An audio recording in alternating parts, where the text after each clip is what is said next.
강해고 산상수훈 29번째입니다. 자, 제목 함께 읽어보겠습니다. 시작. 하늘. 네. 네. 네. 오늘 복수에 대해서 같이 한번 나눠보도록 하겠습니다. 일단 영상을 하나 보고 그렇게 시작하도록 하겠습니다.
로버트 드니로죠.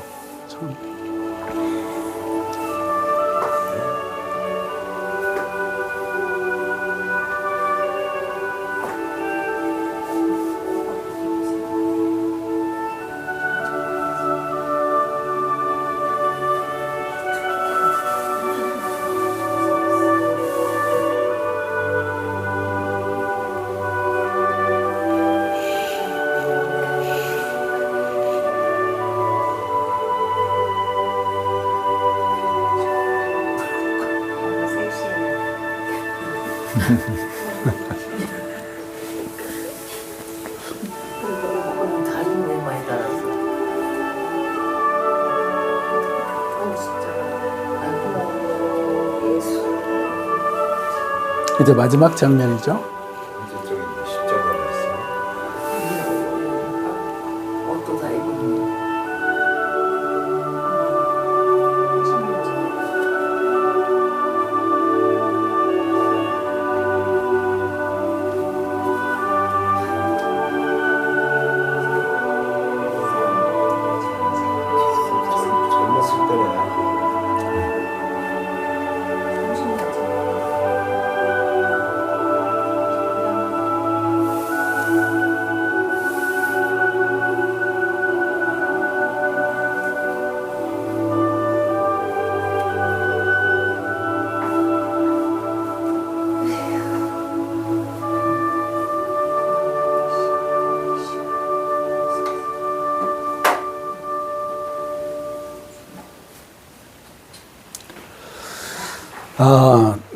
우리가 너무나 잘 아는 그 미션이라고 하는 칸 영화제에서 그렇죠, 황금 종려상을 받은 너무나 기독교 영화로서는 최고의 영화다라고 칭송을 받을 만큼 너무나 참 멋진 그런 영화가 아닐 수가 없습니다. 여기 보면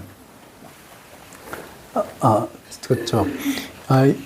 우리가 너무나 많이 들어서 잘 아시지 않습니까? 가브리엘의 오보에라고 하는 그 남자의 자격이니까 옛날 합창단 할 때 많이 이렇게 불러서 나오는데 바로 이제 이 영화에 나오는 그 OST였는데 이게 이제 가브리엘 신부라고 하는 그 예수회 그러니까 이제 캐톨릭이죠. 캐톨릭에서 이제, 아마존강, 그러니까 남미 아마존의 파라과이하고 브라질 국경에 있는 과라니족이라고 하는, 이거 싫어합니다. 과라니족이라고 하면 거기에 복음을 전하기 위해서 선교사들이 갔는데, 이제 죽임을 당하죠. 그런데 이 가브리엘이라고 하는 이 선교사가 복음을 가지고 이제 들어가서, 이제 처음에 그 라포를 형성해야 되지 않습니까? 선교사는 죽여버리려고 하는데 그 음악을 통해서 그들의 마음을 이제 얻고, 그리고 복음을 전해서 결국은 이제 거기에 십자가 달리는 거 봤지 않습니까? 십자가도 세우고 많은 사람들이 복음을 듣고 그래서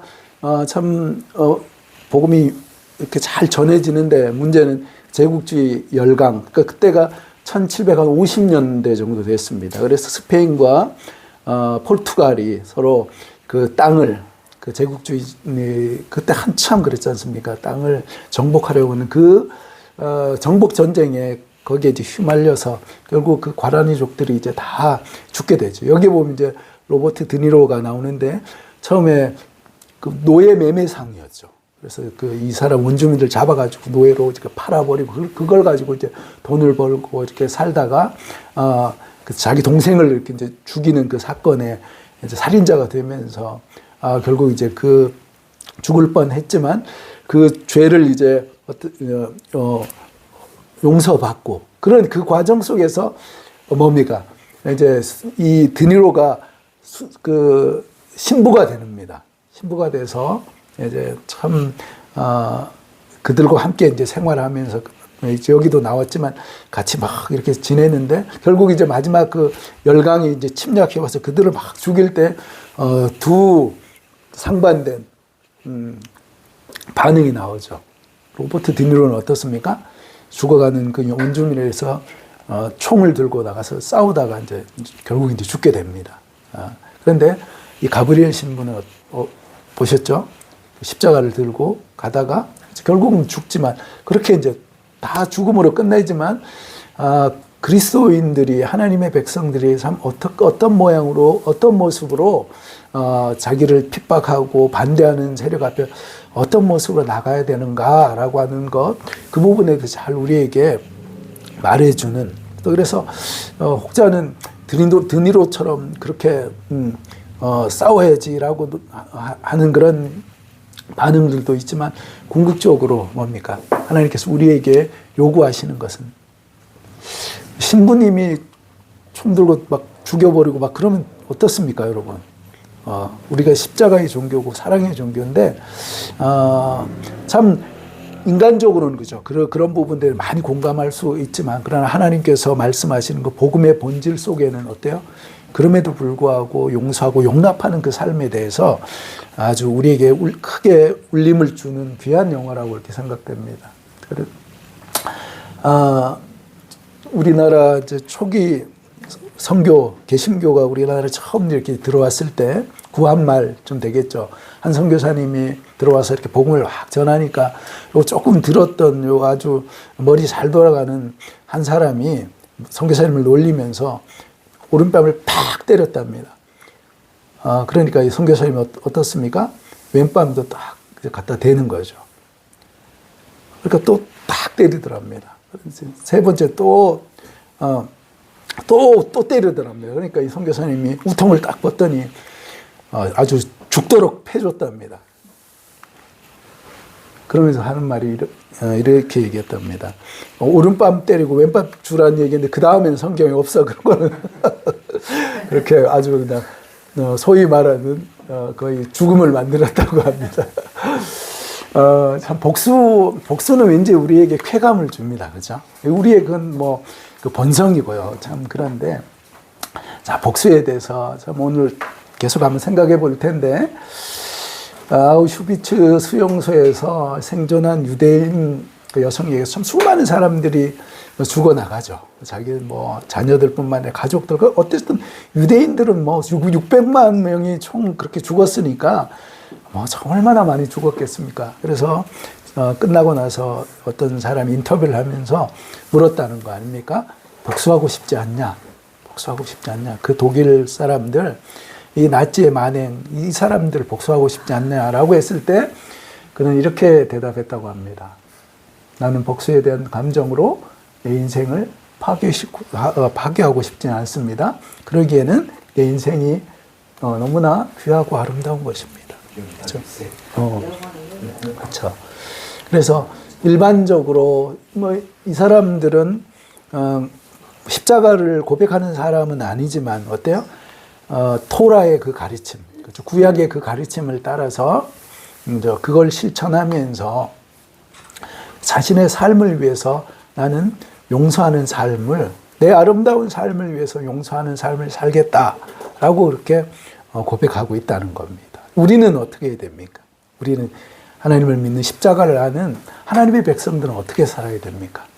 나를 해롭게 하고 나를 가슴 아프게 하고 정말 나로 하여금 이를 갈게 만드는, 그렇죠? 같이 이 세상에 이 땅에 발을 붙이고 산다는 그 자체가 불편한 그 사람들을 향해서 우리는 어떻게 해야 됩니까? 우리 주님께서 오늘 산상수훈을 통해서 또 말씀합니다. 자, 또 다시 한번 읽어보겠습니다. 시작. 눈은 눈으로 말한 것을 너희는 들었다. 그러나 너희에게 말한다. 악한 사람에게 맞서 이르지 말라. 누가 내 오른쪽 뺨을 치거든 왼쪽 뺨까지 돌려주라. 너를 걸어 고소하여 내 속옷을 가지려는 사람에게는 고도까지 내주어라.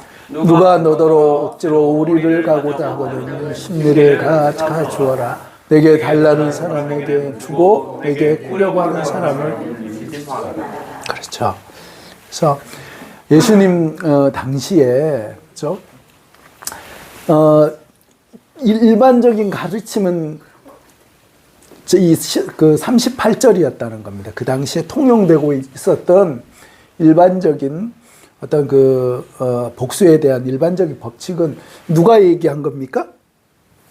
이건 모세의 율법이죠. 그죠? 그때 유대인들이 생명같이 여기는 모세의 율법에 의하면 눈은 눈으로, 이는 이로 갚아라 라고 하는 것이 통상적인 어떤 보복의 법칙이라는 겁니다. 그래서 이걸 이야기할 때 동해복수법이라는 겁니다. 서해, 동해 그게 아니고요. 같은 해에는 같은 걸로 복수를 해야 된다라고 하는 것. 그래서 상대방의 해를 당한 만큼 해로 갚아주는 것. 이것은 뭐야? 일반적으로 그 당시에 용인되어지는 복수법이었다는 겁니다. 그런데 우리 주님께서는 하나님 백성, 거듭난 하나님의 백성은 다르게 살아야 된다라고 하는 것. 아주, 그렇죠. 아주 수준 높은 그 삶의 원리, 복수에 대해서도 차원이 다른 그 원리를 우리에게 말씀해 주고 있습니다. 자, 말씀 같이 한번 동해복수법이 뭔지 다시 한번 읽어보겠습니다. 시작. 사람을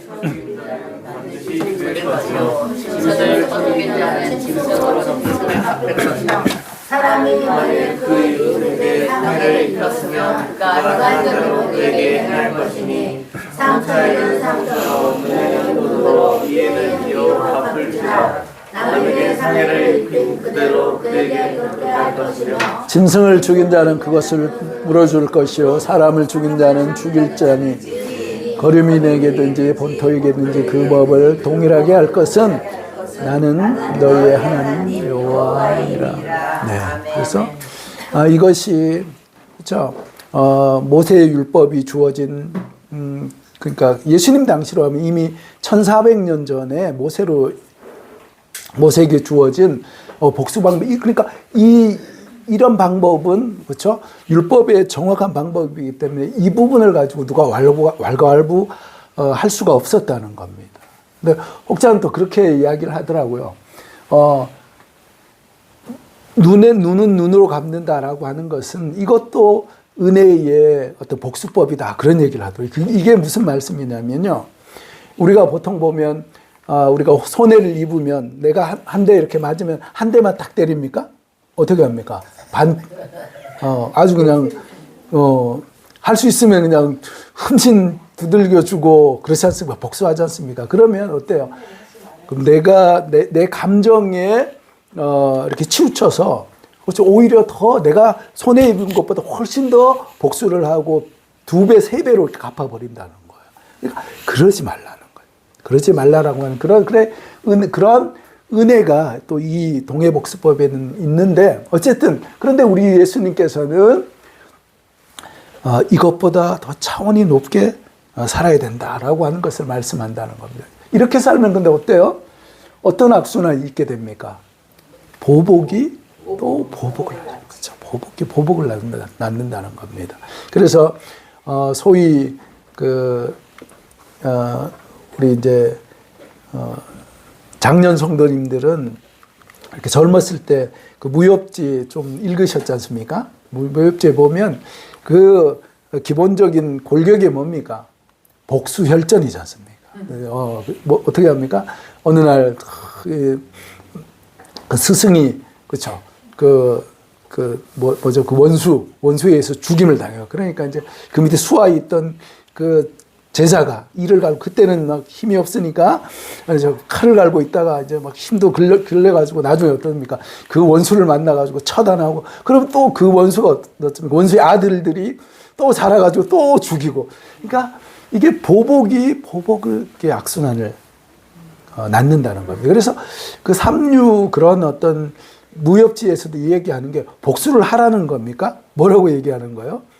복수하는 그 삶은 피는 피를 부을 뿐이다라고 하는 것에 대해서 이야기하고 있다라고 그렇게 볼 수가 있다는 겁니다. 자, 그런데 우리 주님께서 우리에게 말씀하시는 것은 뭡니까? 우리가 복수하지 않고 우리가 용납하면서 우리를 해하는 사람 앞에 우리가 그를 기꺼이 용서할 수 있는 우리의 용서의 근거가 무엇입니까? 나는 천성이 착해서 나는 태어날 때부터 법 없어도 살 수 있기 때문에 용서하는 겁니까? 그거 아니지 않습니까? 우리의 용서의 근거는 그렇죠. 예수님입니다. 예수님께서 다른 모범과 다른 삶을 우리에게 모델로 제시해 주셨다는 겁니다. 예수님께서 십자가에 달리시던 날 뭐라고 합니까? 뭐라고 얘기합니까? 자, 이렇게 얘기했죠. 자, 같이 한번 읽어보겠습니다. 시작. 아버지, 저들은 자기가 하는 일을 모르고 있습니다. 그렇죠. 자신을 발가벗겨서 십자가에 못 박고, 그래서 채찍질하고 침 뱉고 뺨을 때리고 그러면서 그런 그 대상이 하나님의 아들, 자신을 구원하기 위한 이 땅에 오신 메시아라고 하는 그 사실을 저들이 인지하지도 못한 채로 그렇게 온갖 수모와 핍박, 멸시, 천대를 주는 그들에게 대해서 예수님께서 그 한없는 사랑으로, 주님, 저들이 알면 그렇지 그러지 않을 텐데 지금 깨닫지 못하고 저들이 무지해서 지금 이런 짓을 하고 있습니다. 아버지, 저들의 죄를 저들의 머리에 돌리지 마시고 저들을 용서해 주십시오. 왜요? 저들이 하는 짓을, 저들이 자기가 하는 것이 어떤 일인지도 알지 못한 상태에서 그러고 있습니다. 저들을 용서해 달라고 우리 주님께서 끝까지 용서하신 그 주님이시라는 겁니다. 그 용서는 예수님을 십자가에 못 박은 그 군병들에게만 해당되는 이야기입니까? 아니지 않습니까? 우리도, 그렇죠? 우리도 주님을 배반하고 우리도 여전히 주님을 알지 못했을 때 소극적으로는 어때요? 주님을 거절하고, 적극적으로 할 때 어떻습니까? 주님을 대적하면서 하나님이 어디 있냐? 그렇죠? 하나님의 사랑이 어디 있냐라고 하면서 복음 앞에, 그렇죠? 그렇게 교만하게 그렇게 살았던 우리라는 겁니다. 그런 삶이 하나님을 아버지라고 우리를 구원하신 그 사랑이 우리 가운데 분명히 있음에도 불구하고 하나님의 사랑이 없는 것처럼 그렇게 하나님을 거부하고 거절했던 그 우리의 삶이, 그죠? 우리의 모든 행동이 그 예수님을 다시금 십자가에 못 박는 그러한 모습이요, 그러한 것들이었다라고 하는 것을 우리는 고백하지 않을 수가 없습니다. 그러니까 우리가 이제 뭡니까? 하나님의 사랑 앞에 서게 되면, 주님, 제가 십자가에 못 박아서 그렇게 죽었어야 되는데 주님께서 나를 위해서 죽으셨습니다. 허물 많은 나를 위해서 주님께서 이렇게 고난을 당했습니다 라고 고백하며 우리가 그 사랑 앞에 눈물로 가슴을 찢으며 주님 앞에 돌아오는 것 아닙니까? 이것 때문에 우리가 용서하는 삶을 살 수 있다는 겁니다.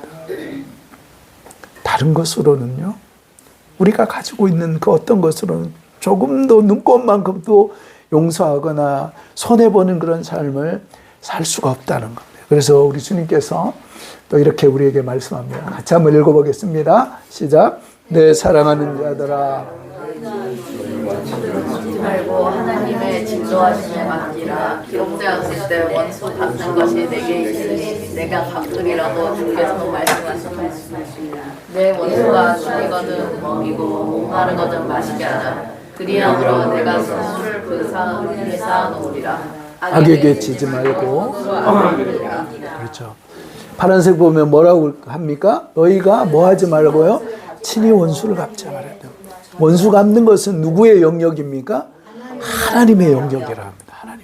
하나님은 공의로우시고, 그죠? 정의로우신 하나님이기 때문에 악인에 대해서 어때요? 분명히 심판하고 그 죄에 대해서 분명히 정죄한다는 겁니다. 지옥이 왜 필요한가라고 할 때에, 그죠? 하나님의 공의가 있기 때문에 지옥이 필요하다는 겁니다. 여러분 보십시오. 이 세상 가운데 얼마나 불합리한 일이 많습니까? 세상에서 악한 사람들이, 그렇죠, 죽을 때까지도 눈이 뭐 초롱초롱해서 그렇게 그렇게 살다가 하는 짓이라고는 죄 짓고 나쁜 짓 하고 다른 사람들 피눈물 흘리는 그런 사람들이 그냥 너무 편안하게 죽는 것 같아요. 여러분, 그러면 그걸로 끝나는 겁니까? 아니요. 편안하게 죽습니다. 그런데 죽는 사람이 있어요. 아주 건강하게 죽어요. 근데 뭡니까? 그것으로 끝난다라고 합니다. 그래서 지옥이 없다면, 그렇죠. 그것처럼 불합리하고 불공정한 것이 없습니다. 그러나 지옥이 있었어요. 그러니까 그의 그 삶과 그의 행한 모든 것들 하나님께서 친히 심판하시고 갚으신다는 겁니다. 그래서 지옥이 있어야 되는 이유가 그렇다는 겁니다. 근데 우리가 하나님 앞에 살아갈 때 어떻게 살아야 됩니까? 그러니까 내가 원수 같고 내가 보복하고, 그렇죠? 내가 어떻게 해서 하는 것보다는 하나님께서 갚으시면요 끝장난다는 겁니다. 하나님께서 갚으시면요 내가 갚는 것보다 수십 배, 수백 배 철저하고 완벽하게 하나님께서 갚아주신다는 거예요. 그래서 뭐라고 합니까? 내 원수가 줄이거든 오히려 어떻게 해요? 먹여주고, 그렇죠? 목마를 것은 오히려 마시게 하라. 그래야므로 숯불을, 그래서 우리의 그런 모습이 오히려 숯불을 그 머리에 쌓는 것 같은 그러한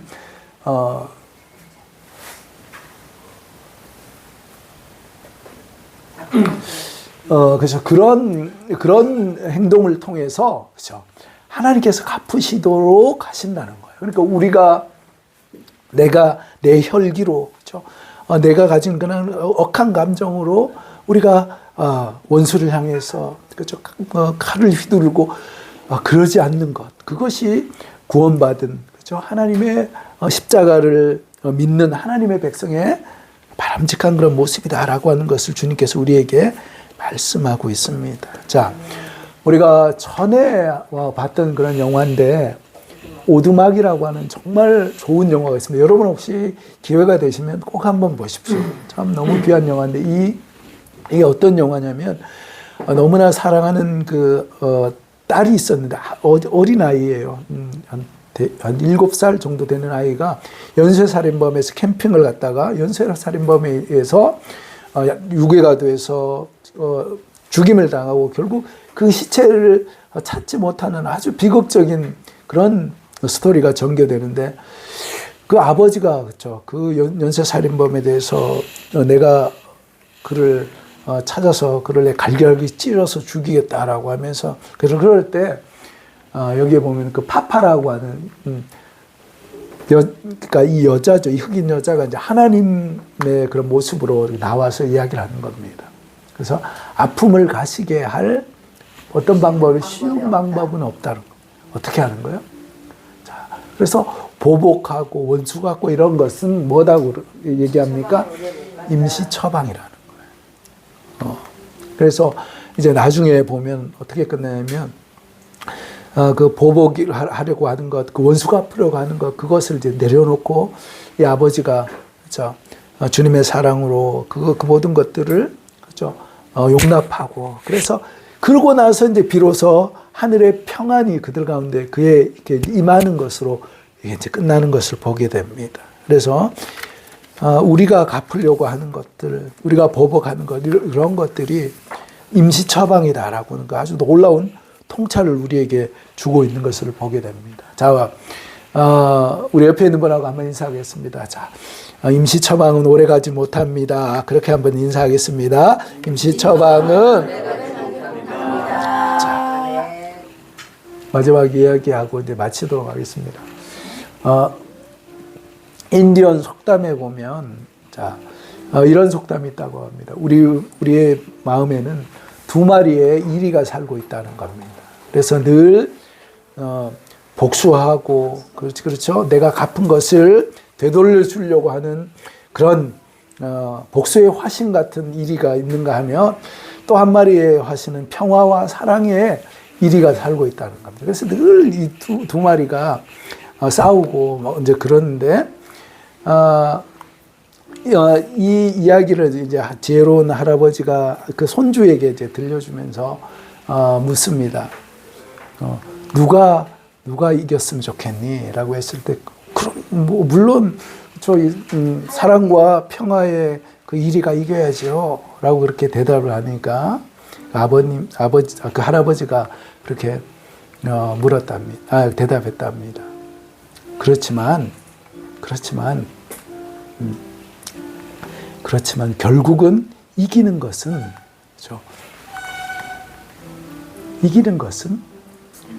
먹이를 주는 쪽이, 그렇죠?